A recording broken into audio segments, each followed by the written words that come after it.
পুকুর দখলকে কেন্দ্র করে ঝরল রক্ত। জানা গেছে দক্ষিণ 24 পরগনা কুলতলি থানা এলাকায় মাধবপুরের বাসিন্দা সিরাজুল মোল্লার একটি পুকুর ছিল। অভিযোগ, সেখানে জোরপূর্বক এলাকারই বাসিন্দা রফিকুল মোল্লা জাল দিয়ে ঘিরে মাছ চাষ করছিল।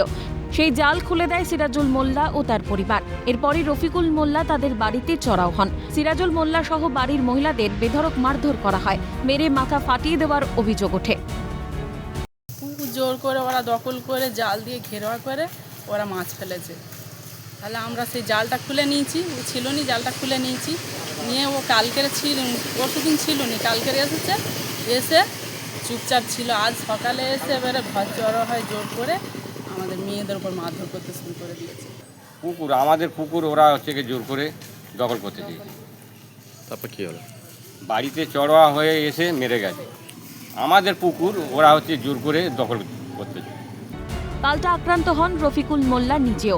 অন্যদিকে মীমাংসা করার দিন ঠিক হলে সেটাও মানছেন না সিরাজুল মোল্লা। অভিযোগ রফিকুলের। আমার পুকুরে মাছ ফেলতে যাচ্ছিলেন, আমার পুকুরে মাছ ফেলতেছে, আমি যে বাধা দিয়েছি, আমাকে রডের বাড়ি এসে ছুটে এসে মারে। কেন মারলো কেন? ও বলে আমাদের পুকুর, এরকম বলে ফেলতেছে।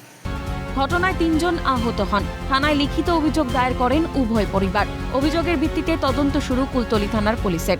দক্ষিণ 24 পরগনা থেকে তমাল সরকারের রিপোর্ট, ক্যালকাটা নিউজ।